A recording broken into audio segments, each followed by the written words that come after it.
Alors, je démarre si vous voulez avec Béatrice. Alors d'abord, merci énormément Vanessa d'avoir accepté cette invitation et de partager un peu ce parcours à travers l'œuvre de Simone Schwarz-Barthes que tu connais très bien. Tu nous parleras d'ailleurs de ton livre qui va paraître bientôt et qui t'a permis encore plus de connaître et sa littérature et son œuvre. Et merci aussi à tout le monde d'être là, de suivre les activités du CEF. Et cette activité est particulièrement intéressante et particulièrement attendue. D'un côté, ça nous permet de faire des ponts avec des universités, avec des collègues d'ailleurs, non, dans ce cas-ci du Brésil, de Niterói. Et en même temps, ça nous permet, Vanessa, de pouvoir connaître, non, des auteurs qu'on connaît de nom parfois, qu'on a lu un tout petit peu, mais le monde de la francophonie est tellement vaste que si on n'a pas des repères clairs, si quelqu'un n'a pas pris soin de nous guider un tout petit peu dans ce monde-là, parfois on peut passer à côté de quelque chose de super intéressant, d'un auteur qui peut nous fasciner, nous intéresser, et qu'on peut après partager avec nos élèves ou même traduire, n'est-ce pas? Puisque tant que je sache, Simone Schwarz-Barthes n'est pas traduite en Argentine, que je sache, Béatrice. En espagnol, si, je vais en parler dans ma présentation. En mais espagnol, pas dans une maison d'édition argentine. Argentine, voilà, exactement. Donc peut-être ça peut donner des idées à nos collègues traducteurs ou futurs traducteurs. Alors avec Béatrice, on va te présenter Vanessa si tu veux bien, et après on te cédera la parole. On fait comme ça. Alors pour tous ceux qui nous écoutent, alors Vanessa Massoni da Rocha est professeure de littérature francophone à la licence de lettres et à la maîtrise en études de littérature à l'Institut de lettres de la Universidade Federal Fluminense de Niterói à Rio de Janeiro. Elle est créatrice, coordonnatrice et co-organisatrice de la rencontre littérature, histoire et postcolonialité dans sa 3e édition et du séminaire international des littératures caribéennes dans sa première édition. Ses recherches académiques privilégient d'un côté l'épistolaire. Elle a d'ailleurs écrit un livre là-dessus, très intéressant, je sais pour l'avoir lu, pour un protocolo di leitura do epistolar, pour un protocole de lecture de l'épistolaire qui a été publié en 2017. Et dans le domaine de la francophonie, je laisse Béatrice nous présenter tes recherches et ton travail. Oui, ce qui m'intéresserait peut-être avant aussi, c'est que tu nous as raconté un petit peu avant de commencer la rencontre en direct, les activités, comment l'insertion, comment c'est faite et la place qu'occupe la littérature francophone dans l'université où tu travailles. Et je pense que ça serait intéressant de partager un petit peu ça parce que ça a une place vraiment très privilégiée. Sí, a mí me gustaría de hablar un poquito en español, no hablo español, pero yo estoy encantada con la invitación. Muchas gracias por la oportunidad. Yo estoy muy, muy contenta. Béatrice et Mada, alors, la relation avec la francophonie, elle date de ma formation à l'université. Aujourd'hui, je suis prof à l'université où j'ai fait ma formation. Et étant qu'étudiante, j'ai découvert que c'était une université pionnière dans les études francophones au Brésil. Ça veut dire qu'on avait des disciplines obligatoires au domaine de la licence de francophonie, ce qui ne se faisait pas dans d'autres universités. Donc, la francophonie dans mon université, elle date de la fin des années 70, début des années 80. Et voilà, on a déjà quelques générations à travailler, à publier, à faire de recherches sur le francophonie. On a commencé avec le Québec et après avec les Caraïbes et le Maghreb. Et aujourd'hui, en tant que prof, je suis de retour comme prof et je continue ce travail de mes collègues qui se sont battus pour une étude des langues françaises qui dépasse l'idée de la France comme centre de l'univers. Donc, quand je dis France, je dis la France, l'Hexagone, n'est-ce pas? Donc, ce que je fais, c'est de continuer ce travail dont je suis très fière. Voilà, c'est un peu ça le parcours en termes de l'université. Et dans tes travaux, tu inclus la relation entre la littérature antillaise et la littérature brésilienne, n'est-ce pas? Ah oui. Ah oui, parce que ça me permet de réunir des, comment je peux dire, des productions qui ont beaucoup de points en commun, à mon avis. Ça veut dire on est en Amérique, on a vécu la colonisation, on a vécu l'impérialisme, on a subi l'esclavage. Donc, en termes même de production, de plantation, etc., on a beaucoup de points en commun.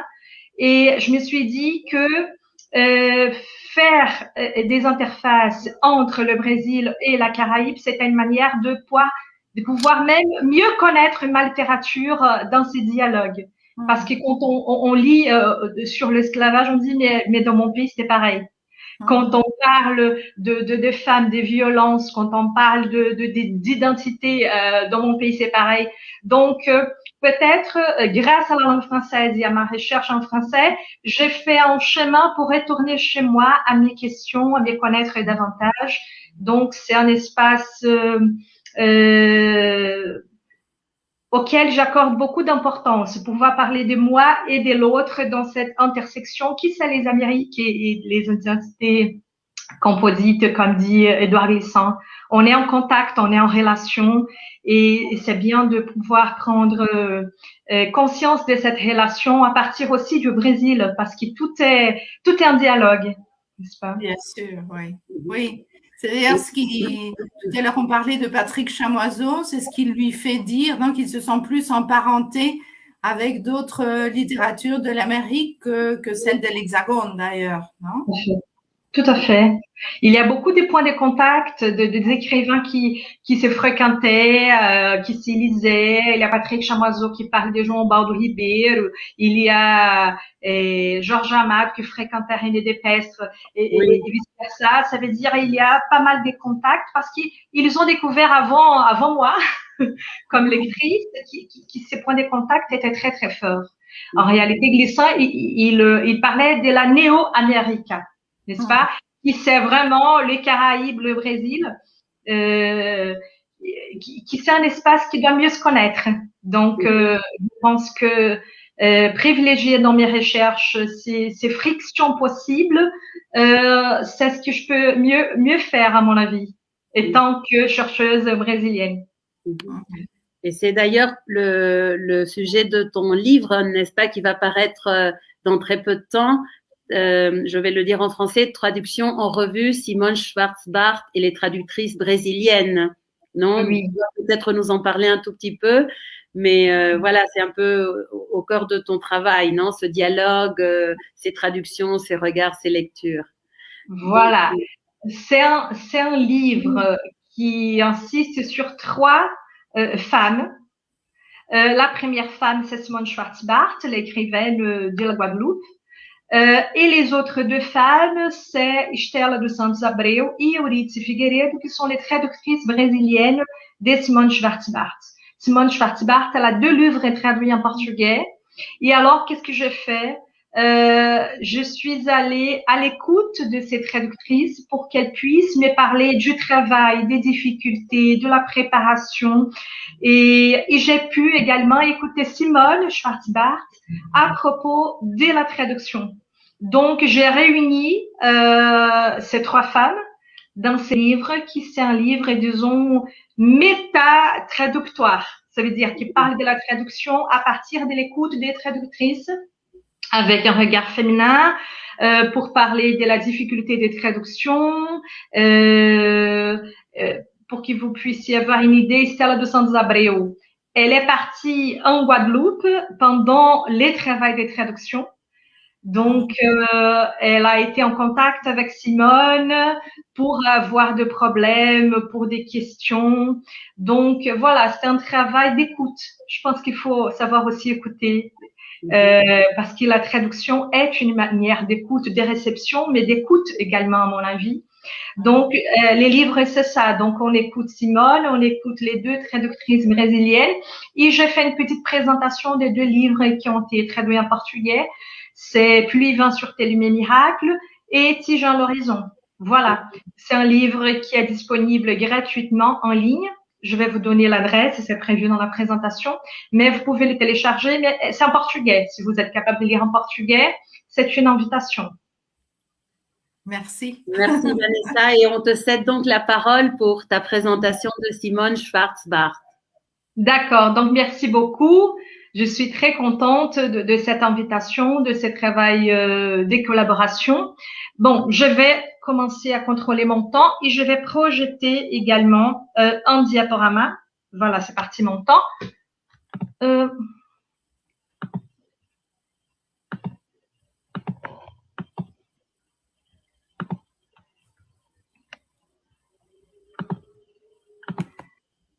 Est-ce que vous regardez à la diapositive avec les titres de l'intervention?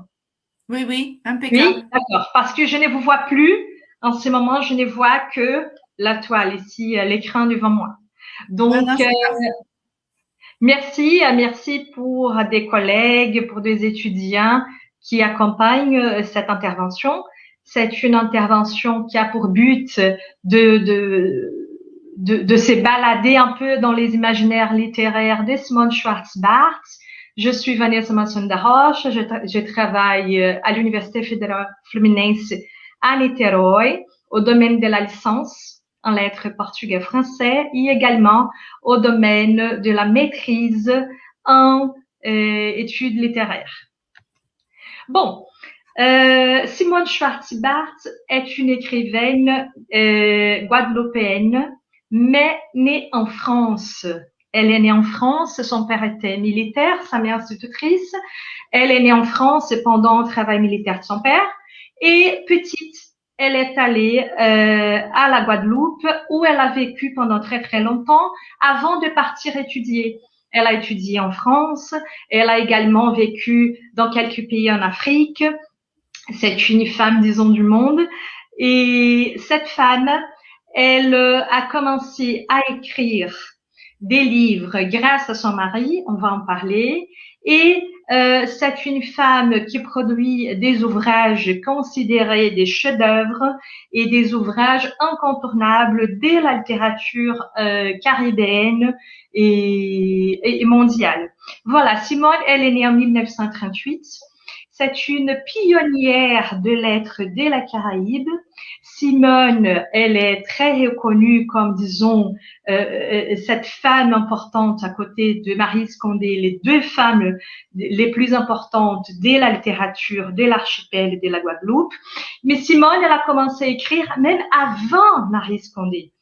Simone, elle a publié avant Marie Scondé. Elle est entrée dans les domaines littéraires avant Marie Scondé, même si Marie Scondé a pris la relève parce que elle produit beaucoup plus. Elle est beaucoup plus active. Simone est une femme très discrète, très calme, qui a peu produit. Elle a eu un grand intervalle entre ses ouvrages et peut-être c'est pour ça qu'on entend parler moins de Simone si on pense par exemple à Marie Scondé. Mais c'est une femme qui a reçu des prix importants, qui continue à produire, qui a été traduite dans beaucoup de langues. Et j'espère qu'aujourd'hui, que je puisse vous faire avoir envie de lire et de découvrir un peu son univers littéraire. Voilà. Voilà, donc ici, juste pour donner les contextes géographiques, on va parler de la Caraïbe. Ça, c'est une image de la Caraïbe. Donc, la Caraïbe, elle est composée de grandes Antilles. Ça veut dire Cuba, Haïti, République dominicaine et Jamaïque. Et le Petites Antilles. Le Petites Antilles, c'est ce cercle de petites îles qu'on voit à droite qui va aller jusqu'au nord ici de l'Amérique du Sud. Je vais me rapprocher. Et voilà. Là, on a le Petites Antilles. Et on a la Guadeloupe. C'est l'archipel où Simone Schwarz-Barth habite, d'accord? Et dans lesquels elle a produit la majorité de ses ouvrages. Voilà. Donc la Guadeloupe, elle est connue comme l'île Papillon. grâce à son format. Cette épithète île papillon a été donnée par les guides touristiques. Donc, c'est un épithète touristique qui a 2 méreux. Et en réalité, son épithète, disons, officielle, c'est l'île aux Beaux-Eaux. Et j'ai mis la flèche pour vous indiquer Goyave. Goyave, c'est où Simone habite. D'accord? Elle n'habite pas dans la capitale. La capitale, c'est Pointe-à-Pitre. Elle habite à Goyave. Voilà. Donc ici, j'ai mis quelques dates. La Guadeloupe, elle a été envahie par Christophe Colomb en 1993. Donc, j'ai dit envahi parce qu'on ne peut pas parler de découverte quand on sait qu'il y avait le peuple originaire. Donc, de 1502 à 1635, il y a eu la période de colonisation française. C'est pour ça que cette île parle français, n'est-ce pas, évidemment. Mais on a eu également une période de domination espagnole, n'est-ce pas? C'est pour ça qu'il s'appelle Guadeloupe. C'est en hommage à Nossa Senhora de Guadalupe. Donc, il y a une période espagnole, après la période française.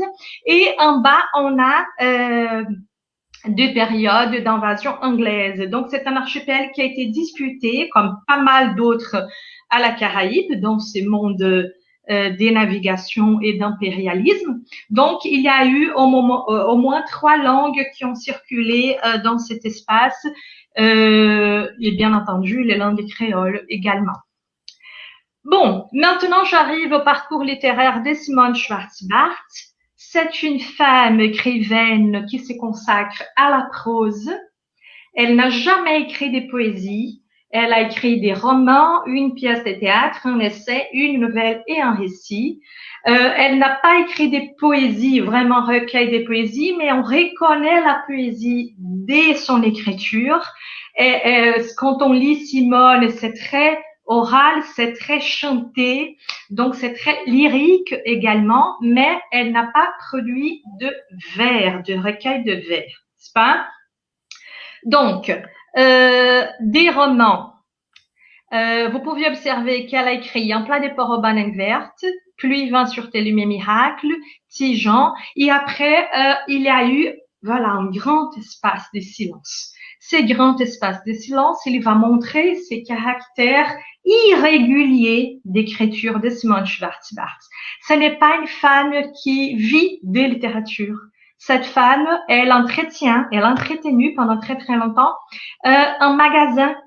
Elle était propriétaire d'un magasin, un antiquaire, où elle vendait de meubles, des objets, de vêtements. Et elle-même travaillait dans ces magasins. Les magasins s'appelaient Tintin.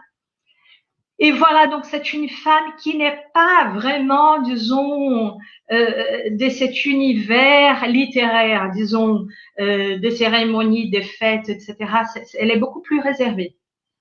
Et elle produit de la littérature vraiment par les plaisirs de la littérature et pas par ces mondes des maisons d'édition ou ces mondes des glamours, disons comme ça.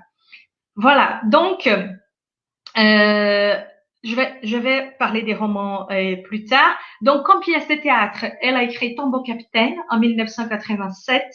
Cette pièce de théâtre, elle commence à partir d'un fait divers. Simone avait un voisin qui était haïtien. C'était un exilé haïtien qui est arrivé en Guadeloupe pour travailler, pour fuir les dictatures en Haïti.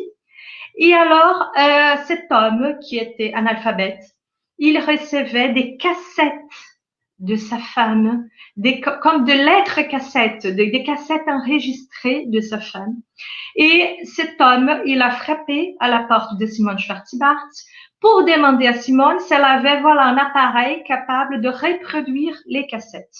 Donc, à partir de ce fait divers, commence la pièce de théâtre qui c'est un homme qui écoute la voix de sa femme qui est restée en Haïti après une journée de travail agricole. Donc, c'est vraiment une pièce qui parle d'amour, de distance, d'exil, qui parle de la difficulté d'intégration et qui parle aussi d'adultère et qui est très très forte. Et on voit, n'est-ce pas, la cacophonie, disons, du titre, tombeau capitaine, comme les tombeaux, comme les cercueils, n'est-ce pas? Donc, c'est une pièce qui met en relief la diaspora haïtienne, qui met en relief les difficultés à partir de la colonisation, la pauvreté, la misère, le travail et disons la destruction de la famille, parce que c'est un homme séparé de sa femme et alors il y a des choses qui vont se passer. Et c'est intéressant, les caractères épistolaires. Voilà, des lettres enregistrées en voix, des lettres qui ne peuvent pas être lues parce que les personnages n'étaient pas capables de lire, mais des lettres qui sont écoutées. Voilà, donc c'est une très belle pièce de théâtre. Après, il y a un essai. En réalité, Simone Schwartz-Bart, elle est également encyclopédiste. Qu'est-ce qu'elle a fait? Elle a fait un travail énorme, sociologique, anthropologique. Elle a réuni en 6 tomes de femmes noires qui n'ont pas forcément été reconnues par l'histoire officielle. Donc, elle fait une compilation de femmes. Elle parle de beaucoup de femmes. Elle mentionne même Carolina Maria de Jesus, qui est une écrivaine brésilienne importante.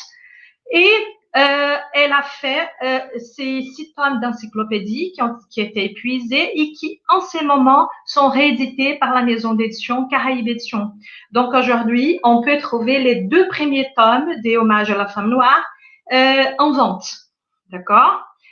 La nouvelle du fond de casserole, c'est une allocution, c'est un discours qu'elle a proféré dans une fête de cuisinière et qui va devenir un texte symbole sur la relation entre les entiers et l'alimentation.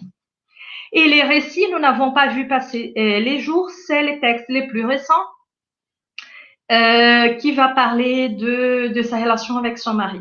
D'accord? Je vais revenir dans quelques textes tantôt. Voilà, comme récompense littéraire, elle a eu 3 prix importants, les grands prix de lectrice d'elle pour son roman Pluie vint sur Télémémiracle, les prix Carbet de la Caraïbe pour l'ensemble de son œuvre et les prix Littérature Monde en 2015. En espagnol, c'est que j'ai pu vérifier, il y a 2 ouvrages traduits en espagnol. Les premiers, Un plato de cerdo con plátanos verdes, c'est une édition espagnole, et Lluvia et Viento sobre Telomea Milagro, c'est une édition cubaine. Donc, pour les étudiants du CEF qui m'écoutent, si ça vous dit d'aller chercher des titres en espagnol. Bon, quelles sont les thématiques majeures de l'univers de Simone Schwartz-Bart? Donc, j'ai dressé une petite liste qui, bien entendu, n'est pas exhaustive, c'est juste des lignes de force, disons. Donc, la Guadeloupe, c'est une femme qui parle beaucoup de son archipel natal, qui essaye de les définir, qui essaye de les comprendre et qui arrive à dire que la Guadeloupe a besoin d'être aimée. Et voilà, donc je pense qu'elle va cibler bien cette relation qui n'est pas évidente entre une ex-colonie et son ex-métropole. Et la Guadeloupe n'est pas un pays, elle n'a pas de souveraineté nationale, c'est un département d'outre-mer de la France. Ça veut dire que c'est la France en Amérique et ça va bien entendu déclencher beaucoup de questions identitaires, beaucoup de questions qui vont nous faire penser à la non-adaptation, à la difficulté d'accueil, aux Guadeloupéens qui, quand ils vont en France, ils sont pas traités comme de Français, ou ils sont de Français de 2e catégorie, ou ils ne peuvent pas être Français à part entière parce qu'ils sont noirs, ou ils ne peuvent pas être Français à part entière parce qu'ils parlent la langue créole, ou parce qu'ils ont un français créolisé. Donc, la Guadeloupe, c'est vraiment, à mon avis, le thème majeur parce que c'est un thème qui va circuler dans pas mal de ces ouvrages. Ces sentiments d'appartenance et de comment vivre dans un espace qui qui n'a pas sa souveraineté. Voilà, je pense que c'est la question centrale. Après, la force féminine, c'est un autre thème, à mon avis, incontournable de l'univers de Simone Schwartz-Bart. Elle parle beaucoup de femmes. Son livre les plus connus, c'est les deuxièmes romans, Pluie, vent, sûreté, les miracles. Et dans ces livres, on va parler de 4 générations d'une même famille, qui c'est la famille Lugandor. Cette famille Lugandor, elle est expliquée, elle est présentée à partir de 4 femmes. Et les points de vue de la narration, c'est de la petite, disons, la petite fille. Et alors, elle va parler de sa mère, elle va parler de sa grand-mère et de son arrière-grand-mère. Donc, c'est vraiment un livre dans lequel Simone fait un éloge de femmes, de la force des femmes, de la force de la famille, de l'importance des traditions.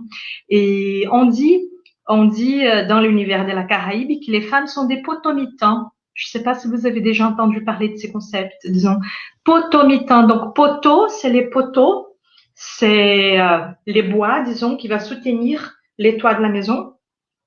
Et émitant de moitié, disons, des milieux. Et alors, potomitan, c'est un terme dont on va se servir pour parler de ces femmes qui sont la force de la famille, ces femmes qui vont soutenir la famille, ces femmes sans lesquelles les familles s'écrouleront, n'est-ce pas? Donc, on a des familles matrifocales aux Caraïbes parce que les hommes partent. Les hommes ne sont pas forcément attachés à la famille. Et il y a ces femmes qui restent. Donc, la force des femmes, les femmes avec les enfants, disons, autour. Donc, c'est le thème majeur. Donc, on va voir ça dans les romans Pluie, vent, sûreté, lumière, miracle. Mais on va voir aussi dans d'autres romans, n'est-ce pas? La femme qui donne à manger, la femme qui plante, la femme qui raconte des histoires, la femme qui va élever les enfants, la femme qui va observer les paysages, etc. Donc, et quand on parle de l'importance de la femme, il faut comprendre également, disons, une certaine décadence, une certaine petitesse des hommes. Simone Schwartz-Bart, elle fait ça comme écrivaine. Par exemple, les hommes de ses ouvrages, en général, ce sont des hommes qui ne sont pas costauds, qui ne sont pas trop virils, qui ne sont pas très forts. Ce sont des hommes faibles, ce sont des hommes quelquefois même pas nommés, des personnages qui ne sont même pas nommés, sont anonymes, des personnages qui sont écrasés par la force féminine. Donc, c'est un peu l'univers de cette écrivaine. Après, il y a les arts de fer du peuple créole, du peuple antillais. Donc là, c'est un grand domaine, n'est-ce pas, où je peux glisser beaucoup d'autres thèmes, comme par exemple la magie. C'est un grand thème pour Simone Schwartz-Bart. Donc, parler des quimboiseurs. Les quimboiseurs sont un peu le guérisseur. Ce sont des hommes qui vont savoir les secrets des plantes, qui vont pouvoir guérir les gens, qui vont pouvoir faire un peu de la magie, qui vont parler avec l'au-delà. Donc, les quimboiseurs sont un personnage central. Parler du monde de l'au-delà. Qu'est-ce que c'est le monde de l'au-delà dans cet univers?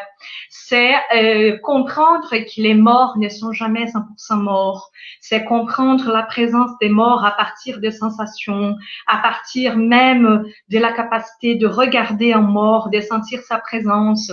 C'est prendre conscience que les êtres humains peuvent se métamorphoser en animaux. Et par exemple, quand on voit un chien, on n'est pas sûr qu'il s'agit d'un chien. Ça peut être quelqu'un de la famille qui revient. Donc, il y a tout cet univers magique, n'est-ce pas? Les animaux, disons les zombies, un peu cet univers qu'on pense surnaturel, mais qui est compris dans les domaines des littératures des Amériques comme le merveilleux, le réel merveilleux. Allez, Rocard Carpentier, il a parlé de ces termes, n'est-ce pas? Tout ce qui échappe un peu à ce qu'on comprend comme la lucidité, la normalité, la règle. Et c'est aussi un sujet qui va bien sûr être un dialogue étroit avec toutes toute cette origine qui vient d'Afrique, n'est-ce pas? Après, les conteurs d'histoire, c'est aussi un thème majeur, n'est-ce pas? De femmes qui se réunissent le soir pour raconter, pour partager des contes, pour rassembler des gens, pour se sentir vivantes, pour comprendre la force du discours comme manière de résistance. Des contes qui vont privilégier les ancêtres, le rapport avec l'Afrique, qui bien entendu est un rapport sensible, n'est-ce pas? La gastronomie, c'est un autre thème majeur de Simone. On va voir la gastronomie, par exemple, dans les titres de son premier ouvrage, Un plat des porcs aux bananes vertes. C'est un roman qui va parler du plat. Ces plats, c'est le plat consommé à Noël. Ce n'est pas un plat de tous les jours, c'est un plat commémoratif, disons, c'est un plat de célébration. Et alors, on va tuer les porcs et on va faire le porc avec la banane verte. Et c'est les plats préférés d'un personnage du livre. Et ces plats, il est remémoré beaucoup d'années plus tard par la probable fille de ces personnages quand elle est âgée dans un asile à Paris. Donc, l'alimentation va venir à la lumière de Marcel Proust avec sa Madeleine, avec tout cet univers qui nous envahit quand nous avons l'occasion de manger les plats que nous aimons ou les plats qui nous parlent beaucoup de nos vies, de nos familles, etc. Donc, on a cet épisode, ces romans, comme ces plats gastronomiques qui seraient expliqués vraiment de manière détaillée au long du texte. Et qui c'est le plat qui va réunir la femme en exil à son pays natal et à son probable père, parce qu'on ne connaît pas l'identité de son père. Donc, on pense que ce personnage qui aime le plat des porcs aux bananes vertes, on pense qu'il est son père. Pour la gastronomie également, il y a les contes du fond de casserole dont je vais parler plus tard. Donc, la famille, bien entendu, on parle beaucoup de famille. Bien entendu, on ne parle pas de famille toute contente, comblée, sans problème. Non. On parle de familles scindées, on parle de familles qui ont des problèmes de relations, on parle de familles pauvres, on parle des violences domestiques, on parle d'adultère, on parle de beaucoup de thèmes et on parle de l'importance de ces noyaux de famille. On parle de beaucoup de générations. Simone, elle réussit à faire un ouvrage, disons, un tome. On a des livres qui vont dialoguer, disons, avec d'autres livres et des personnages qui vont circuler dans quelques ouvrages. Dans ce sens, on a cette idée vraiment de famille, n'est-ce pas? Après, l'espace rural et urbain, on en parle beaucoup parce que Simone, elle va observer les transformations des villes. Elle observe par exemple l'arrivée de l'asphalte, les débuts des constructions en ciment, en béton. Elle parle beaucoup des plantations. Elle associe la plantation à l'esclavage, n'est-ce pas, à la soumission du peuple, à ce travail agressif pour les corps, à ce travail mal rémunéré. Et elle va jongler beaucoup dans ces deux espaces. N'est-ce pas? Des gens qui sont à l'espace urbain, qui regrettent l'espace de la campagne et vice-versa. Donc, il y a ces domaines également. Après, l'esclavage, l'ancestralité et les séquelles de la colonisation. Alors, les séquelles, ce n'est pas un terme personnel, c'est une citation d'un terme de l'abolitionniste français Victor Schœlcher. Victor Schœlcher, il le dit, il comprend, il analyse que la colonisation, elle n'a pas fini. Elle ne peut pas finir parce qu'elle laisse toujours de séquelles. Et j'aime beaucoup ce terme parce qu'il nous fait penser à ces corps un peu malades, n'est-ce pas, qui, même qu'il soit guéri, il a toujours des séquelles, il a toujours des cicatrices, il a toujours des choses qui restent. Donc, la colonisation, elle reste après la colonisation d'une certaine manière et les séquelles, elles sont observées à partir, par exemple, du racisme, à partir, par exemple, de la non-intégration, à partir de la hiérarchie entre les personnes, à partir de ces conflits qui existent entre les Caribéens qui sont majoritairement noirs et le français métropolitain qui ne sont pas majoritairement noirs. Donc, comment ces dialogues s'établissent, n'est-ce pas? Et à la fin, les termes de l'exil. Elle parle beaucoup également d'exil, des gens qui sont en France et qui pensent à l'archipel natal, qui pensent à la Caraïbe, ou un haïtien qui est en Guadeloupe. Donc, ce sont des thèmes majeurs. Voilà. Je vais juste boire de l'eau parce que je parle beaucoup. Bon.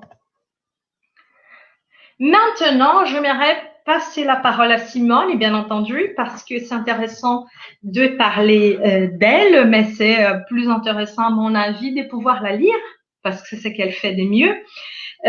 Donc, j'ai pris des morceaux de son livre les plus récents. Nous n'avons pas vu passer les jours. C'est un livre publié en 2019. Et alors, j'ai séparé des morceaux où Simone Schwarz-Bart va expliquer un peu les rôles de l'écrivain antillais. Donc, j'ai pris des morceaux, j'ai pris la photo, donc on va lire. Nous autres écrivains antillais avons devant les yeux une forêt vierge, un monde des choses innommées qui semblent nous attendre. Et c'est peut-être ce qui fait notre responsabilité, notre angoisse. Nommer.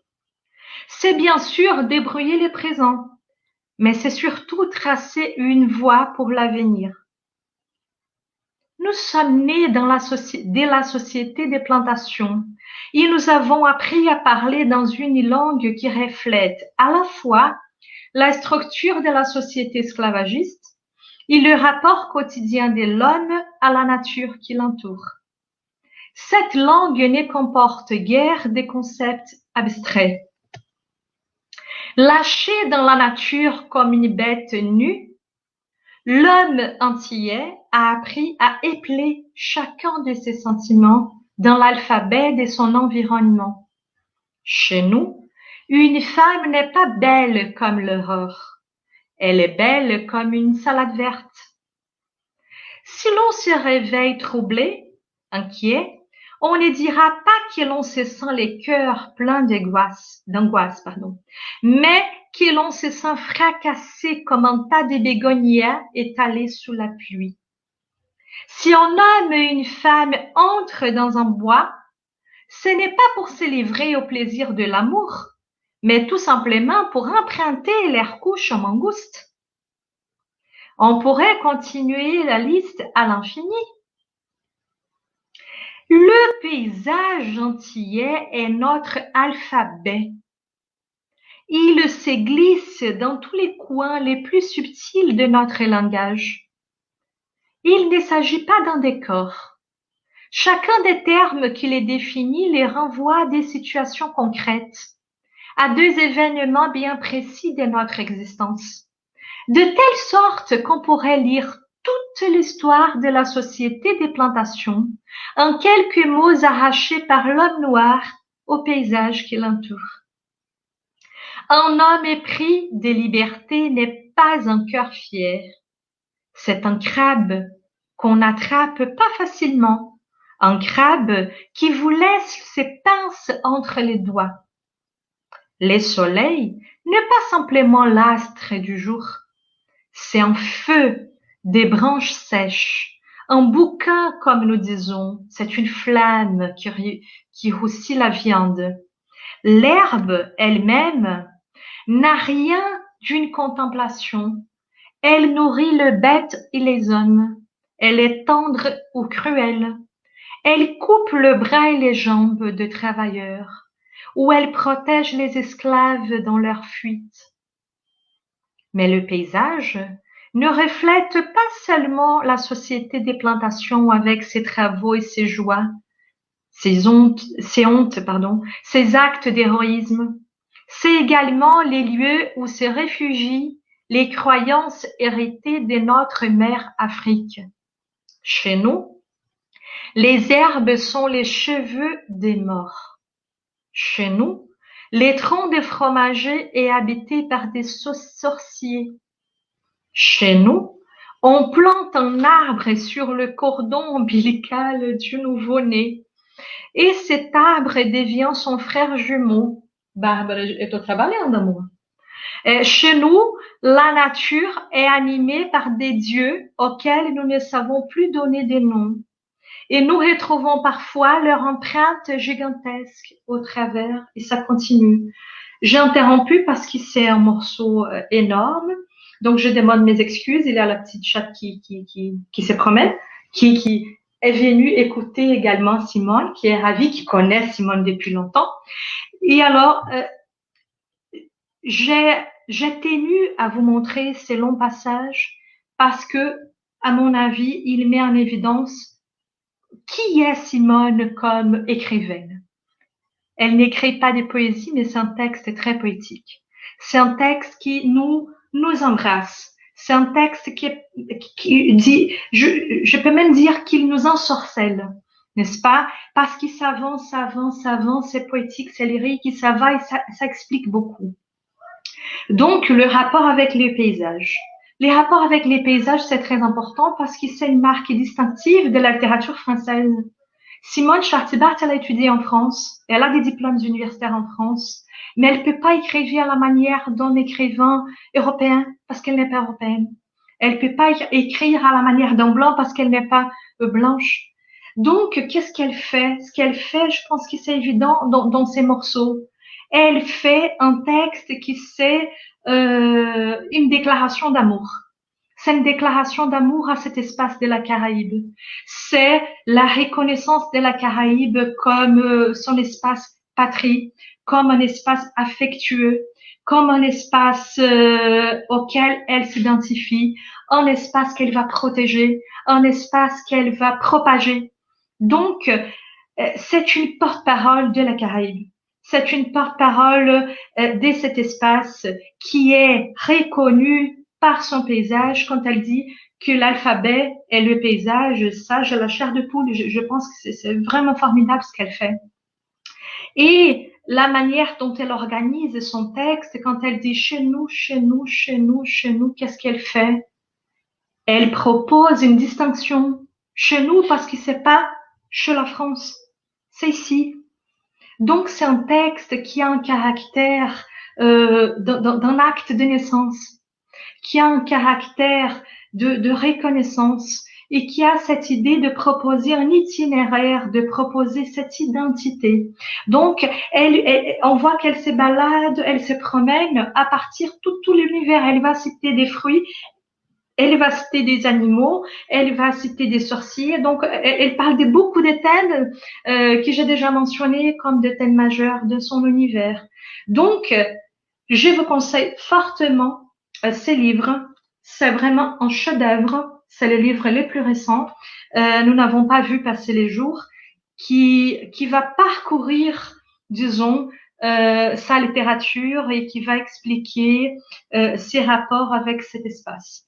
Parce que la littérature de la Caraïbe est une littérature qui se soucie de cet espace, qui veut se réconcilier avec cet espace, qui veut parler de cet espace, qui est très ancré dans ce sens. Et on dit également que c'est une littérature très engagée. On dit, et bien entendu qu'elle est engagée parce que elle prend parti. Ce n'est pas une littérature neutre. La littérature neutre, bien entendu, n'existe pas. Mais en ce qui concerne la Caraïbe, on a cette littérature qui prend parti de cet univers. Donc, il faut en parler.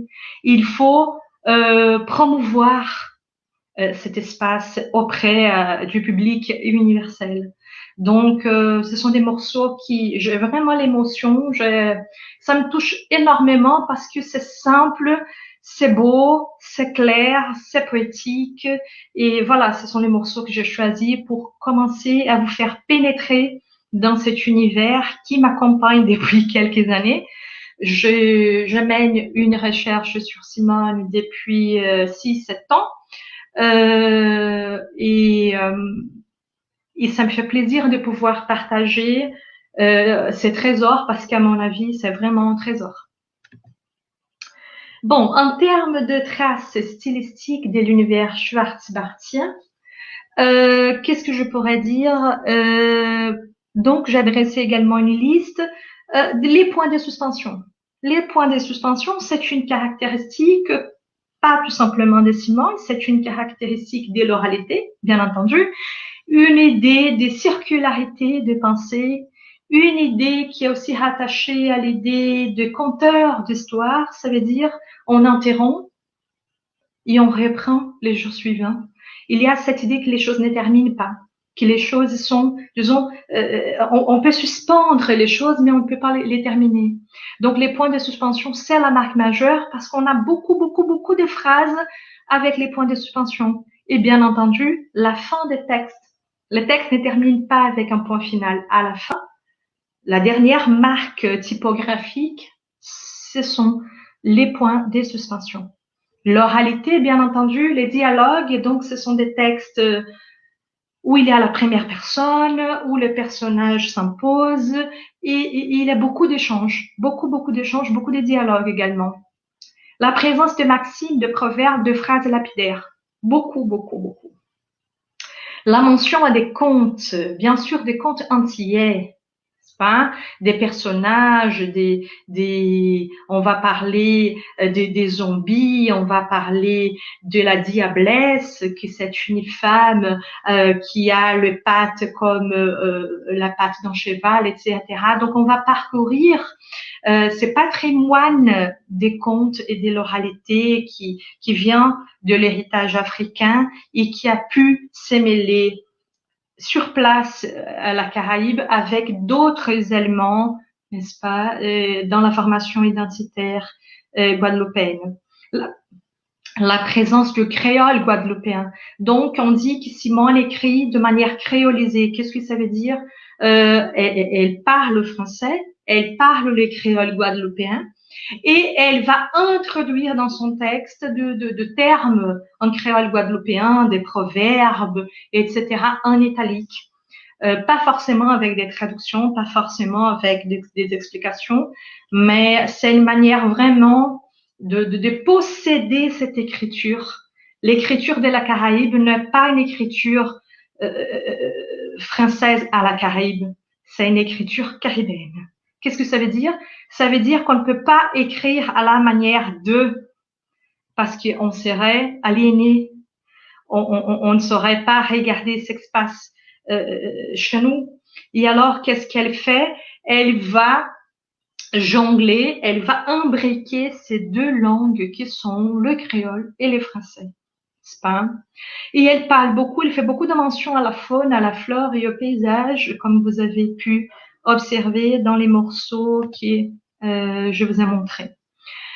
Donc, j'arrive maintenant dans un moment où je parle d'un couple.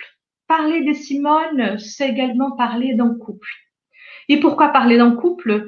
Parce que Simone écrit avec André Schwarzbart, parce que Simone, elle est entrée dans la littérature, elle a été convaincue de sa verve littéraire grâce à son mari. Et les deux sont devenus un couple majeur de la Caraïbe. Donc, André Schwarzbart, c'est un juif polonais né en France, très, très marqué par la persécution juive. Lui, il a écrit en 1959 un livre qui s'appelle Les Derniers des Justes, qui lui a fait obtenir les prix Goncourt.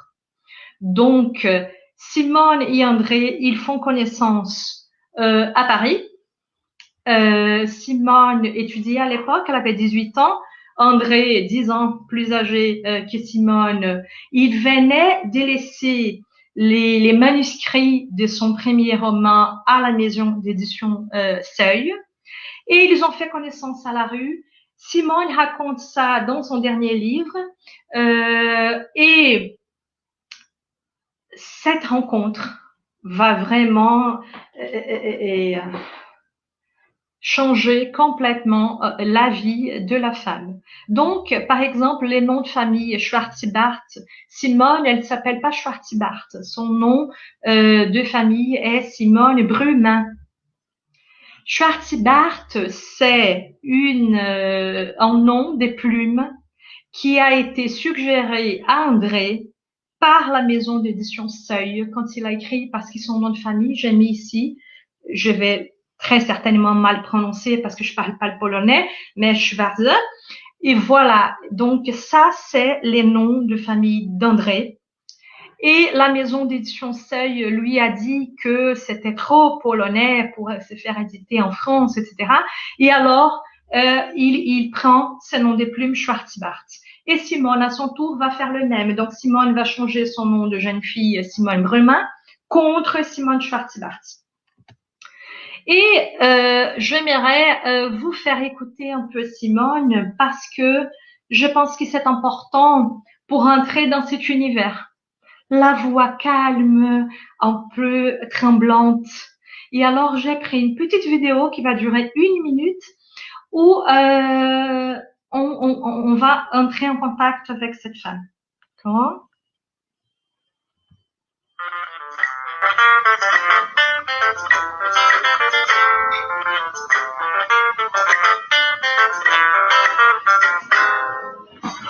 C'est Simone Schwartzibart qui parle. Bon, mon parcours très compliqué. Je n'aime pas les raccourcis. Commencer à vous dire la rencontre avec mon mari, c'est surtout cela. En fait, ce qui a déclenché mon écriture, c'est cette rencontre avec mon mari qui m'a complètement propulsé dans le monde de l'écrit. Vraiment, je le voyais tellement obnubilé, tellement captivé par son monde à lui de l'écriture que je me suis dit que si je voulais, moi, être aussi, comment dirais-je, être à ses côtés, il fallait que je pénètre aussi le monde de l'écriture.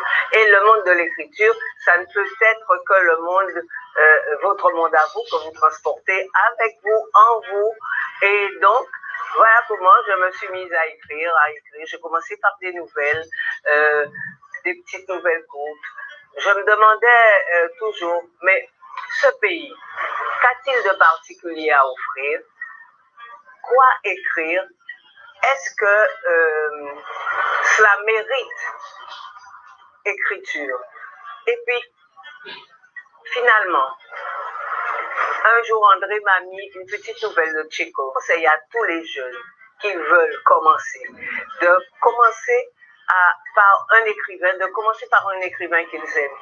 Ne vous forcez pas à aller dans des littératures que vous n'avez pas envie de pénétrer. Allez à quelque chose qui vous parle. Voilà. Et après cette présence vraiment de Simone, cette présence visuelle, j'aimerais parler de deux ouvrages qui ont été publiés la même année. Donc, nous n'avons pas vu passer les jours. C'est un récit, c'est considéré un récit. Il a été écrit par Simone Schwartzibart et Yann Plougastel. Yann est un journaliste qui travaille au Le Monde. Donc, c'est un ouvrage paru assez récemment. Simone, à ce moment-là, avait 81 ans. Donc, c'est déjà une femme âgée. Elle était veuve depuis 13 ans. Et elle écrit un livre pour parler de son mari, n'est-ce pas?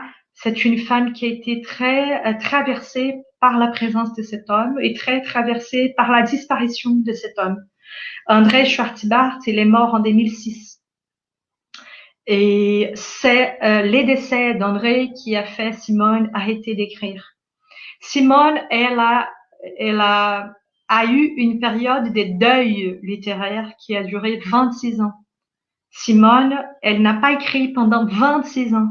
C'est pour ça qu'elle a peu écrit, parce que pendant presque 30 ans, elle était dans ces mouvements de deuil, parce que l'écriture, elle était traversée par André. Comment écrire sans la présence d'André? Et alors, elle commence grâce à lui et elle interrompt les productions à cause de lui. Et voilà, dans ses livres, elle raconte en détail son rapport avec André, comment ils travaillaient ensemble, parce qu'ils ont travaillé ensemble, ils ont écrit beaucoup ensemble.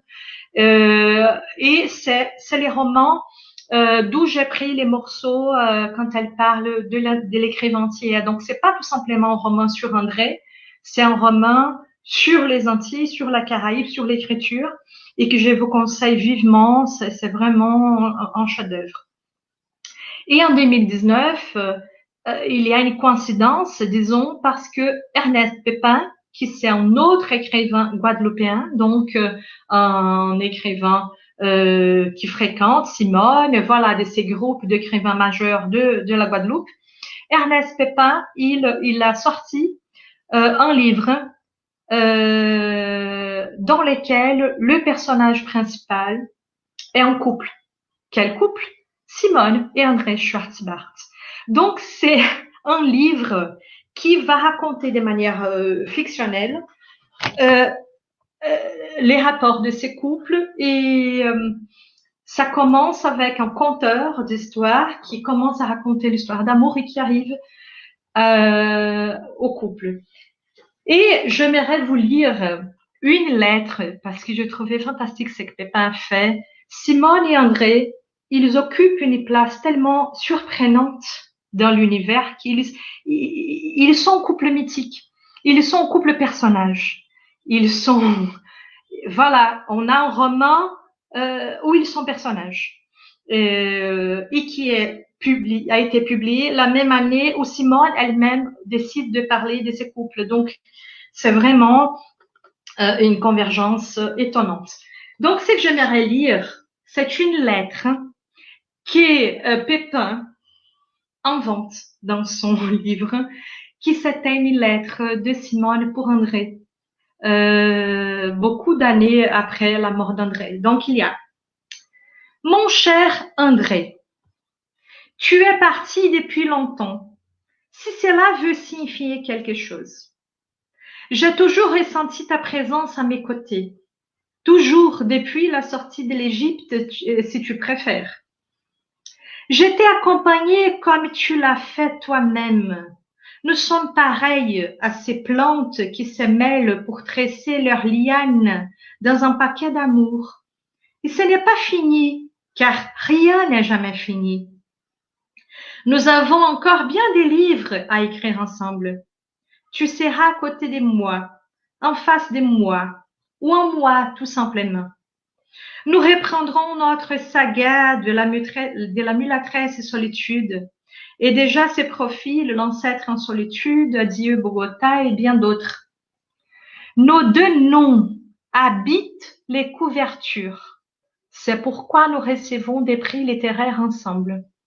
Tu vois, André, je sais mieux que personne ce que tu as souffert comme juif, comme écrivain et comme homme.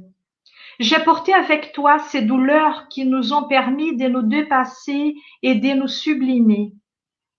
Rien ne sera comme avant Auschwitz et la mort aura toujours ses éruptions.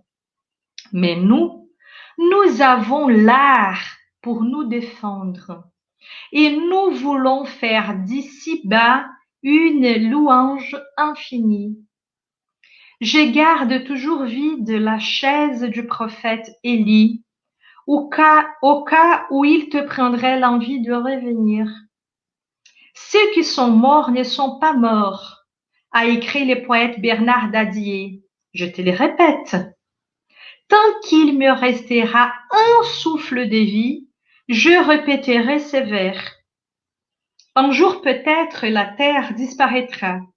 Les hommes émigreront vers d'autres lieux, mais ils regarderont toujours vers les cieux silencieux. Notre trace, la trace ténue des étoiles disparues. Je te remercie de m'avoir enseigné cette vérité. Ta Simone. Alors qu'elle allait déposer sa lettre sous une pierre du jardin, elle entendit les volutes parfumées du saxophone de Jacques, et elle comprit que pour l'éternité, rien n'était jamais fini. Voilà, donc ça, c'est les romans qui prennent ces couples mythiques comme personnages. Simone et André, ils ont 2 enfants. Jacques Schwartzbart, il est musicien très célèbre et très reconnu, très célèbre. Il habite aux États-Unis. Et il y a Jacques, il y a l'autre, j'ai oublié. Mais bon, ils ont deux fils. D'accord? Et maintenant, je passe un moment, je parle de l'émulatrice solitude. Simone et André, ils voulaient, notamment André, c'est l'idée, elle est d'André, ils voulaient faire une étude en cycle à partir de ces personnages historiques qui c'est la mulatresse solitude. La mulatresse solitude, c'est une femme esclavagisée qui s'appelle en réalité Rosalie. Cette femme, elle est née d'un viol dans un bateau négrier où sa mère, Bangwamwe, elle était transportée de l'Afrique au Brésil.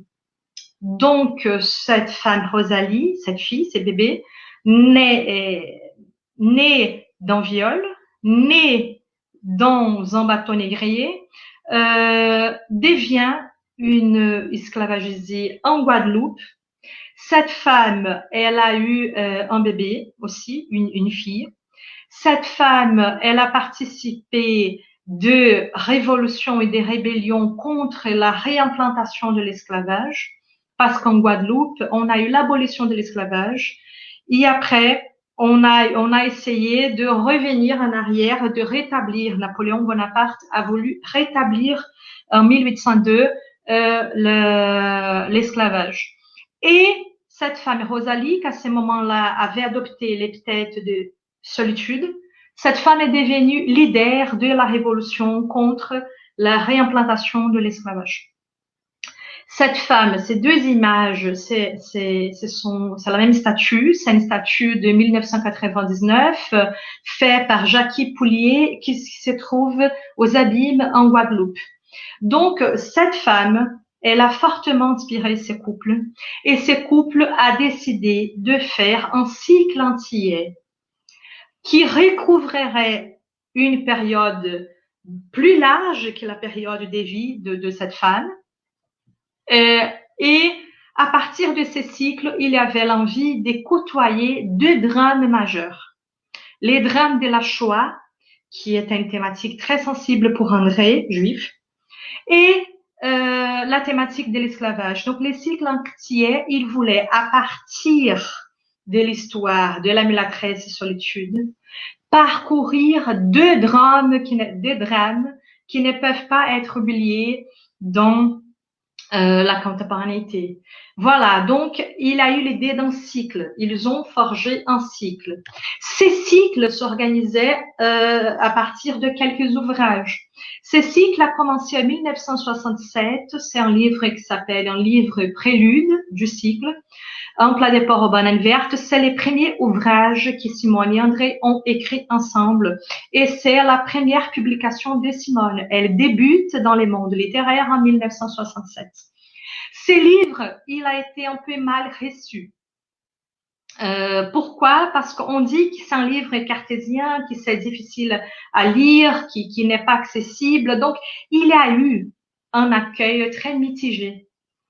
Et alors, André, il était très déçu. Il a pensé abandonner l'idée du cycle. En 1972, tout seul, André a écrit un livre qui s'appelle La mulatresse solitude, qui c'est un livre qui a eu également un accueil mitigé, mais par d'autres raisons. André Schwartzbart, un homme blanc, qui décide d'écrire un roman sur l'une des femmes symboles les plus connues de la Guadeloupe. Donc, on a mal reçu ces livres parce qu'on a dit, mais pourquoi André, pourquoi lui a écrit ces livres Quelle est sa légitimité pour parler de la Guadeloupe, pour parler d'une femme noire? Qu'est-ce que ça veut dire? Donc, c'était un scandale à l'époque.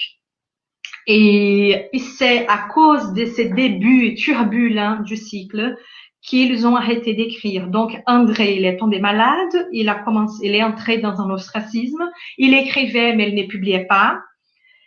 Et en 2006, il est mort. Et qu'est-ce que Simone a décidé de faire? En 2015, ça veut dire 26 ans après la dernière publication, Simone reprend l'idée du cycle et elle va publier encore 2 livres, 2 ouvrages, qui c'est L'ancêtre en solitude et Adieu Bogota. Dans L'ancêtre en solitude, c'est très intéressant parce qu'il y a dans la préface, c'est pas exact, il y a ça s'appelle Bernard, l'autre fils de Simone et André. Donc ça c'est indiqué ici. À Bernard et Jacques, nos 2 maillons de la lignée solitude. Donc, c'est un livre dans lequel Simone va dire que ses enfants à elle viennent de la lignée solitude et que la lignée solitude, ce serait l'explication de la résistance et de la force de la Guadeloupe. Cette femme qui a été effacée du discours officiel, effacée de la chronique officielle, effacée des livres, mais qui est présente dans ces cycles. Donc, elle reprend en 2015, après 2017, et elle travaille notamment avec 2 manuscrits que qu'André a laissés.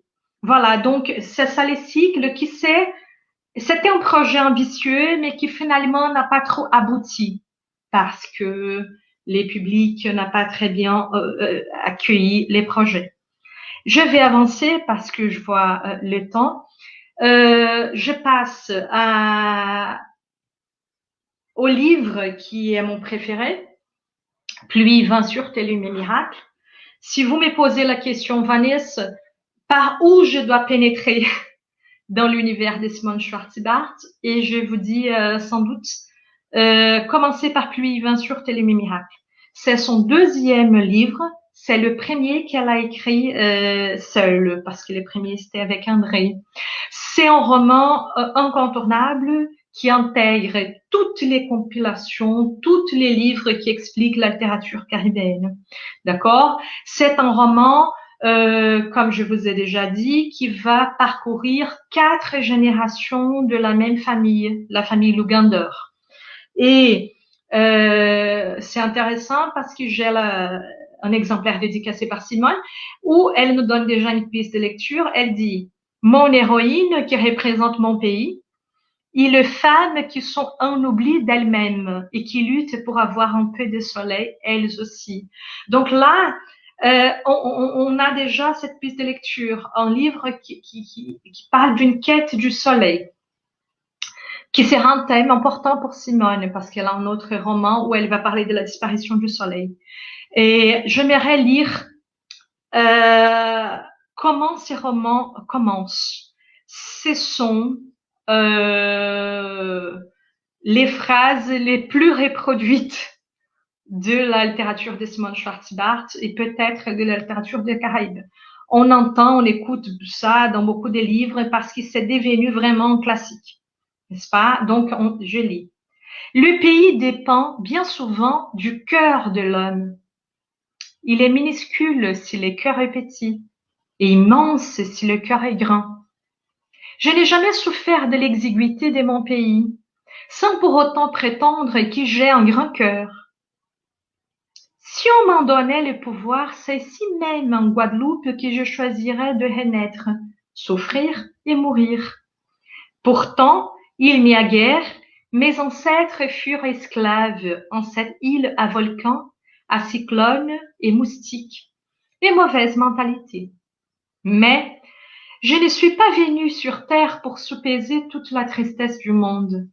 À cela, je préfère rêver, encore et encore, debout au milieu de mon jardin, comme les font toutes les vieilles de mon âge, jusqu'à ce que la mort me prenne dans mon rêve, avec toute ma joie. Voilà, ça c'est le début du livre qui c'est vraiment classique et qui a repris par exemple dans le dernier texte qui termine avec ce même morceau. Donc c'est un passage très reproduit, n'est-ce pas? Ce qui attire mon attention dans ces romans, donc il y a beaucoup d'aspects, mais celui que je valorise maintenant, c'est les caractères la possibilité de devenir protagoniste, n'est-ce pas? Donc j'ai mis des citations. Derrière une peine, il y a une autre peine. La misère est une vague sans fin, mais le cheval ne doit pas te conduire. C'est toi qui dois conduire le cheval. Les affirmations, tu seras sur terre comme les cathédrales. Et si grand que soit le mal, l'homme doit se faire encore plus grand, deviennent des défis du parcours de Télumée tout au long de ses souvenirs. Télumée, c'est cette femme qui raconte l'histoire de la famille, qui parle de la relation avec l'espace, avec les surnaturels, etc. Et là, vous pouvez constater les proverbes, les maximes dont j'ai déjà mentionné. Bon, j'ai déjà 1 heure, donc je dois m'arrêter. J'aimerais juste mentionner Tijan l'Horizon, qui c'est un autre roman important. C'est un roman qui est en ce moment adapté en bande dessinée, dont la publication est prévue pour l'été 2021, et qui part d'un conte. Donc, c'est la dernière citation parce que j'ai dépassé mon temps. Voilà. C'est ainsi qu'il s'en alla la Miobé, il y a longtemps, longtemps de cela. Plus d'une vie d'homme et plus des 2, des 3, car 10 générations se sont écoulées depuis que j'ai été amené enfin sur cette île à la dérive. J'ai vu s'élever bien des soleils, et il y a bien d'autres nègres dont j'aurais voulu te parler. Ako, Mandumou, Dendekondé, Dijuka, les grands avec lesquels je suis arrivé sur le bateau et d'autres encore. Mais quoi? Si tu reviens dans les parages, penche-toi sur l'herbe et respire son odeur, car c'est la chevelure des héros qui dorment sous la terre. Donc ici, c'est un caractère très important. Donc c'est un conte. Tijan, c'est un personnage des contes, un garçon malin, intelligent, etc. Et alors, Tijan, dans ses livres, il est dans une aventure autour de l'idée d'une bête qui a avalé le soleil, et ça va parler du monde sans soleil. Et c'est Tijan qui va, disons, disputer, qui va se bagarrer avec la bête et qui va rendre le soleil au peuple. D'accord? Et ici, on va parler de l'importance de la terre. Écoutez, les ancêtres. Donc, bon, tout ça. Bon, j'arrive vraiment à voilà, la fin. J'ai écrit un livre qui est disponible en ligne, en libre téléchargement, gratuit, d'accord? Vous pouvez accéder à ces sites. C'est la maison d'édition a Universidade do Estado do Rio de Janeiro, donc l'Université de l'État de Rio. Donc, il y a ici la couverture du livre. Vous appuyez sur la couverture et on va vous demander de vous inscrire pour pouvoir télécharger en format EPUB mon livre. Il va exister aussi en format livre, mais il n'est pas prêt pour l'instant. Donc, voilà.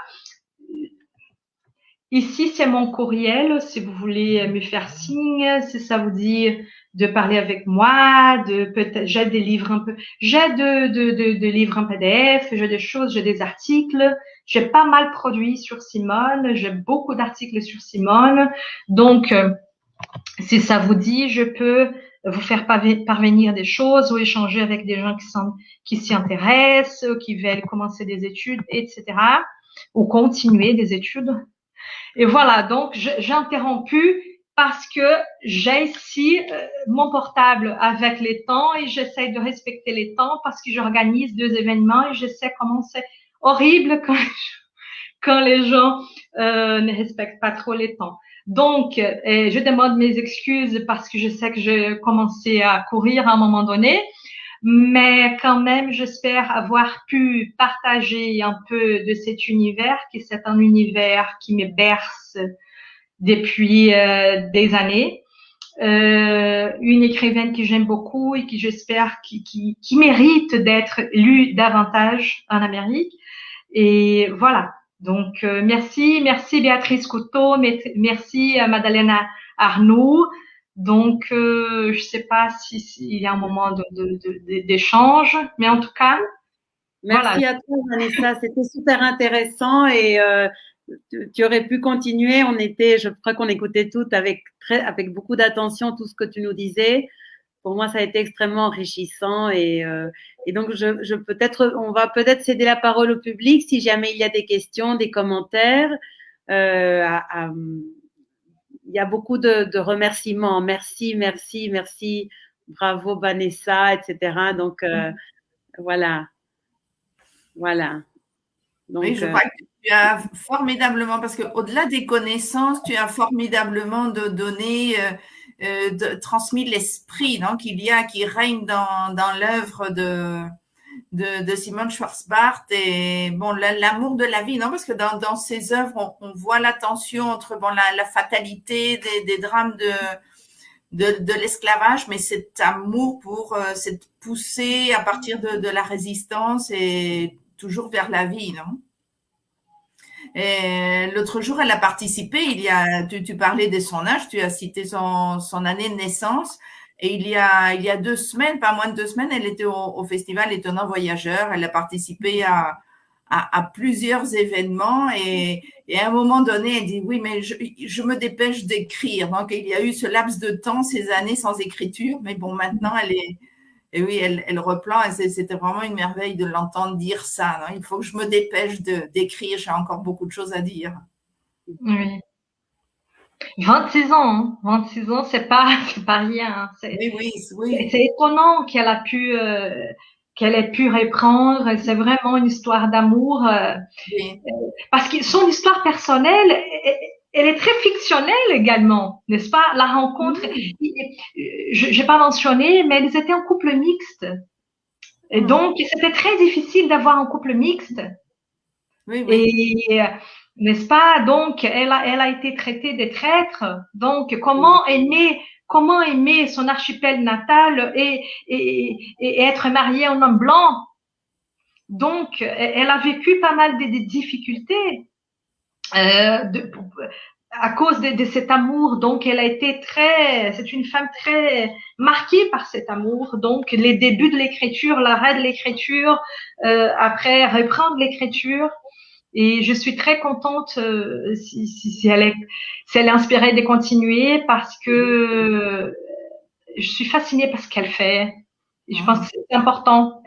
C'est une place qu'elle occupe et qui est vraiment à elle, n'est-ce pas, et qu'elle doit le faire. C'est pas peu d'être l'une des premières femmes à écrire. Il y a ça aussi. La Guadeloupe, l'archipel de Guadeloupe est marqué par les femmes. On a notamment Simone Schwarzbart, Marie Scondé, Gisèle Pineau, mais les mêmes ne se passent pas en Martinique, qui c'est l'île voisine. La Martinique, ça a été pendant très très longtemps une île très masculine. On a Aimé Césaire, Édouard Glissant, Patrick Chamoiseau, Raphaël Confien, etc., Daniel Maximo, etc. Donc, c'est très important qu'elle occupe cet espace qui c'est à elle. Et c'est une femme très admirée par les publics. Elle a toujours publié dans des maisons d'édition énormes. C'est pas quelqu'un qui a des difficultés de pénétration dans les marchés éditoriaux, etc. Oui, je vois quelques commentaires. Elle me fait penser à Marie Scondé. Quelqu'un dit, elle me fait penser à Marie Scondé. Merci pour ce partage très intéressant. Oui, il y a toujours à propos de Simone Schwarzbart et Marie Scondé. Elles sont complémentaires. Je pense que c'est une bonne remarque, non? C'est deux femmes qui se complètent, pour représenter la littérature de la Guadeloupe. Tout à fait. Avec des esprits qui me semblent différents. Oui. Différents. Simone, elle revendique, disons, cet espace de femmes, des lettres caribéennes, etc. Marie Scondé fait pas les mêmes. Marie Scondé, elle se voit plus universelle. Elle est contre les étiquettes littéraires. Marie Scondé, elle dit qu'elle n'écrit pas en français ni en créole, etc. Elle écrit en Marie Scondé. Marie Scondé, disons, elle a une écriture plus universelle. dans le sens où elle va parler de thèmes qui ne sont pas des thèmes qui vont forcément intéresser à Simone. Je pense que Simone, elle est plus ancrée sur cet archipel, même si elle a déménagé également. Elle a également vécu en Afrique comme Maryse. Mais Maryse a également vécu aux États-Unis, a travaillé aux États-Unis, etc. Mais il y a les deux aussi. Il y a ses côtés vie privée. Simone, a été mariée à André, et Maryse est mariée à Richard Wilcox, qui est son traducteur anglais. Donc, d'une certaine manière, les deux femmes ont choisi des hommes complémentaires dans l'univers des lettres. Donc, il y a ça. Et les deux femmes avec un couple mixte, Maryse Condé, elle est mariée à un homme blanc et elle en parle beaucoup dans l'histoire de la femme cannibale, par exemple. Elle parle beaucoup de cette difficulté d'acceptation de ces couples. La famille de Richard n'acceptait pas Maryse parce que à quoi bon un homme anglais s'est marié à une femme guadeloupéenne? Donc, dans ce sens, il y a même dans le domaine de la vie amoureuse, disons, des points de contact. Mais sinon, ça, bien sûr, c'est petit. Mais dans les domaines littéraires, il y a beaucoup de points de contact également, même si, disons, en grande ligne, Simone, elle est plus localisée.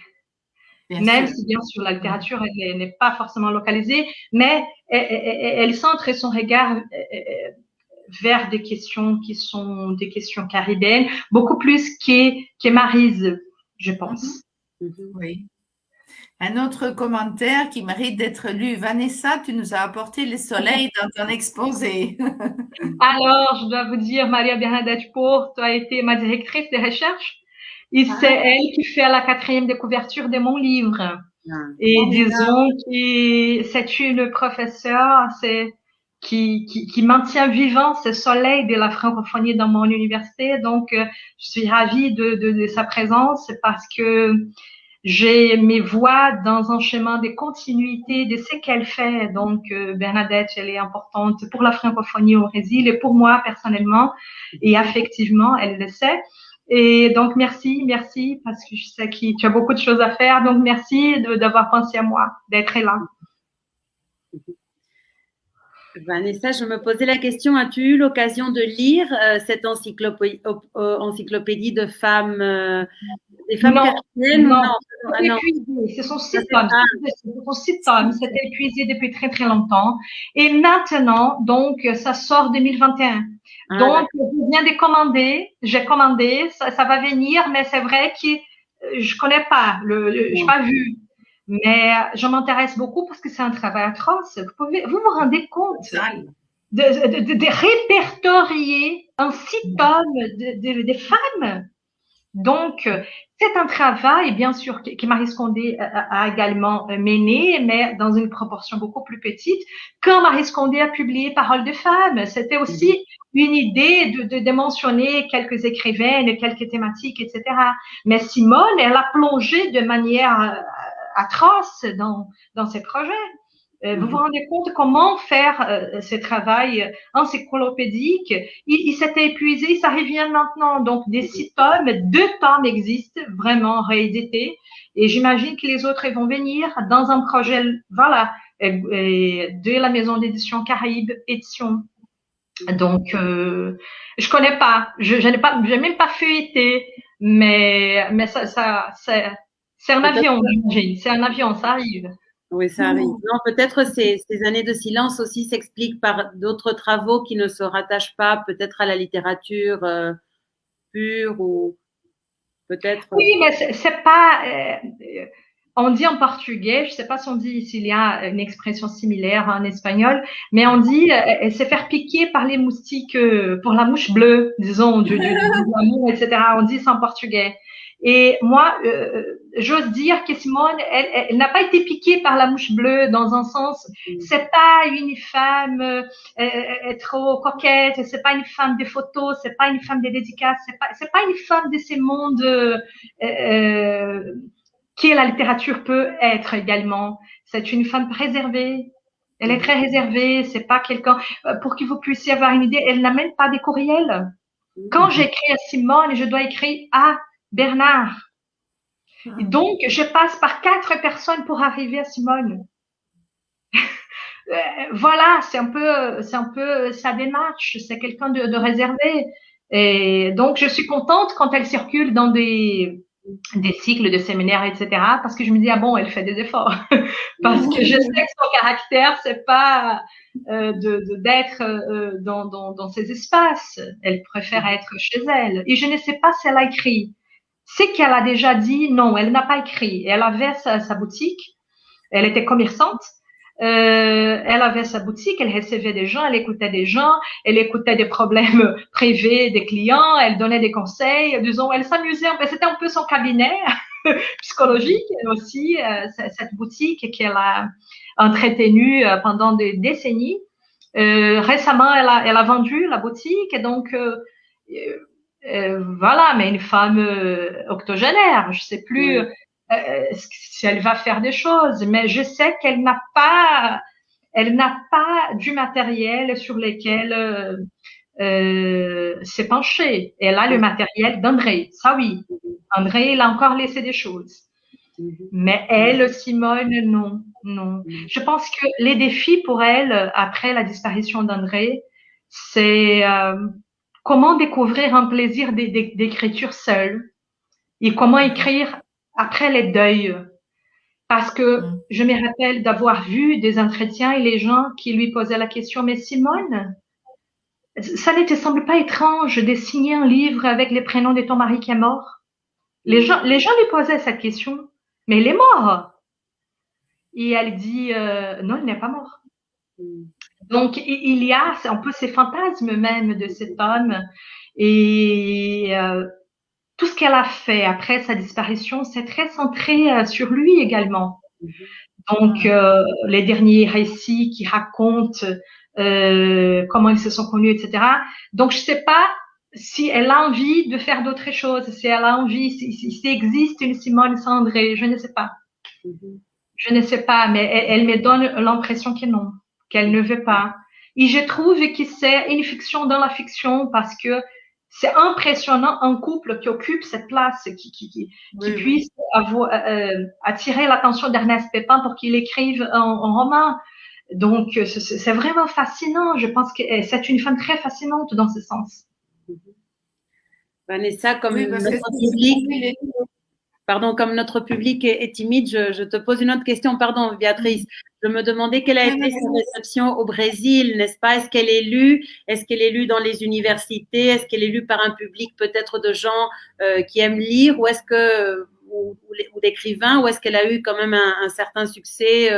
Tu penses qu'elle a un rapport avec les lettres brésiliennes? Tu ressens des échos entre ce qu'elle fait et que font d'autres écrivains aujourd'hui? Alors, Madalena, des échos, oui. Moi-même, j'ai déjà essayé de formuler des littératures comparatistes entre Simone et Conceição Evaristo. Je ne sais pas si vous avez déjà entendu parler. C'est une écrivaine brésilienne très importante. Ou avec Jorge Amado, ou avec Maria de Jesus da Silva. C'est un texte que je veux écrire également, en dialogue entre Maria de Jesus da Silva et Simone Schwarz-Bart. Moi, Vanessa, étant que chercheuse, j'essaye de faire ces passerelles. Mais en termes de lecture, la francophonie, l'étude de la Caraïbe au Brésil, il est encore timide. Je pense qu'on avance beaucoup. Il y a eu le séminaire, on a des entretiens, on a des publications. Je pense qu'on avance beaucoup. Mais il est quand même timide, donc je me doute qu'elle soit très lue, mais je sais que les livres sont épuisés. Les livres en portugais de Simone, ils peuvent être achetés chez des bouquinistes, mais pas dans des librairies. Donc, mais c'est le travail de nous. Quand je dis les caribianistes, c'est notre travail. Donc, dans mes cours, j'essaie de diffuser, je parle, n'est-ce pas, c'est travail, mais c'est un travail aussi, disons, pierre par pierre, n'est-ce pas? C'est pas évident. Mais les étudiants, quand ils prennent contact, ils sont ravis, ils sont émerveillés parce qu'ils disent, mais ça me concerne. C'est ce que j'entends beaucoup. Ils se sentent concernés quand on parle de cette relation avec la nature, avec l'espace, etc. Ça, c'est très Brésil également. Donc, c'est pas quelque chose qui va nous effrayer ou ok, c'est bon. Non, c'est quelque chose qui nous touche. qui nous touche. Les étudiants sont très sensibles. Les rapports avec l'alimentation, le Brésil a un rapport avec l'alimentation immense. Beaucoup d'écrivains en parlent. On a eu Jorge Amado avec Gabriel, n'est-ce pas, et Canel, etc., et Tieta, et tout cet univers, et Dona Flor et ses deux maris qui parlaient également d'alimentation. Donc, je pense que les Brésiliens, en lisant la Caraïbe, ils se découvrent. Les échos, ils sont là parce qu'on est les produits du même processus. Oui, et l'organisation du séminaire, c'est formidable dans ce sens-là, non? Pour la faire connaître un peu plus, pour faire un pas en avant vers d'autres lecteurs. Maintenant, l'ouvrage, être à l'écoute des traductrices. En fait, je pense que les chercheurs, ce qu'ils font, c'est chacun dans son domaine de préférence. Ils essayent de faire avancer. C'est que j'essaye de faire aussi.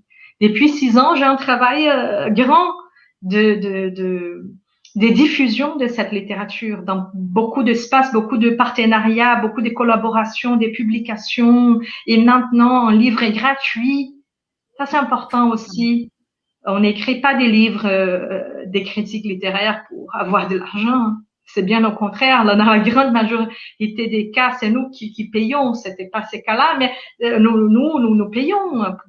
Et donc, je suis contente de pouvoir offrir un livre gratuit à des gens qui s'y intéressent.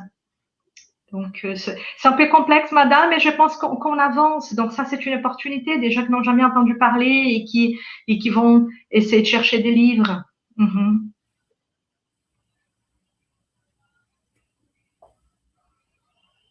Puis on voit des commentaires. Il n'y a pas de questions qui arrivent, mais que des... Oui, le public fait beaucoup d'éloges, mais ne pose pas de questions. Je pense que parce qu'on est tous en train encore d'appréhender tout ce que tu nous as dit, tout ce que tu nous as fait apprendre. Vraiment super intéressant, Vanessa. Super, super intéressant. Le fait aussi qu'elle soit si attachée à son pays, n'est-ce pas, qu'elle dise chez nous, ça a été très émouvant également, n'est-ce pas? Et oser le faire, hein, aussi, parce que le fait d'être un écrivain qui va être publié peut-être en France, je ne sais pas si la France hexagonale apprécie peut-être ces gestes de souveraineté ou de sentiment de ne pas forcément appartenir entièrement à cette France hexagonale. Donc, je pense que avec ce ton très poétique, elle est très forte, très ferme et très courageuse peut-être aussi, non? Oui, tout à fait, Madeleine, tout à fait. Elle s'inquiète pas. J'ai un peu l'impression qu'elle écrit ce qu'elle veut écrire et si ça plaît, ça plaît. Si ça ne plaît pas, ça ne plaît pas. Je ne la vois pas comme quelqu'un qui va changer de texte parce que la maison d'édition a exigé. Je ne la vois pas comme ça. Je ne la vois pas dans cette roue, dans la roue de l'édition. Je la vois de manière très indépendante. Parce que son rapport avec la littérature, c'est pas ses rapports d'argent ou de reconnaissance, c'est une autre chose. C'est un rapport d'amour qui passe par son amour, par son mari et par ses enfants, etc. Et voilà, il y a Caroline Pourpine qui pose la question, les livres sont difficiles. J'ai quelques-uns, Carole, je peux te les passer, j'ai quelques-uns. Mais je peux pas les dire en haute voix parce que le PDF, c'est quand même un crime. Mais en tout cas, c'est comme ça qu'on travaille. Mais c'est vrai que c'est cher pour faire venir ces livres. C'est vraiment un effort que les chercheurs font pour avoir leur bibliothèque. Oui, sur ce que tu viens de dire, oui, on ressent totalement une femme extrêmement authentique. Tout à fait. Oui. Tout à fait. Même quand elle parle, parce qu'il y a la tendresse, la force qui est faiblesse. C'est pour ça que j'ai voulu montrer l'image également, parce que je pense que ça parle beaucoup. Ça parle beaucoup. Oui, oui. J'aime beaucoup sa présence. Oui. Il y a Louise qui parle de la BD Tigeant l'horizon. Je savais pas que ça va se faire pareil, merci. Ah, Louise, je suis contente. Louise a fait sa maîtrise à Louvre sous la direction de Bernadette. Elle a étudié Tigeant l'horizon. Voilà, Louise. Oui, ça se prépare. Je suis anxieuse aussi. J'ai hâte également de lire, de découvrir cette relecture, n'est-ce pas, du roman. Merci, Louise, pour ta présence. Merci. Louisa, sans le vouloir, nous donne peut-être l'occasion d'annoncer à tous ceux qui nous suivent que notre prochaine rencontre portera sur la BD, justement. Nous allons parler, voilà, il y aura des invités qui vont parler de la BD, des Français mais qui ont vécu en Argentine ou qui ont un rapport avec l'Argentine et qui ont écrit des BD qui concernent l'Argentine.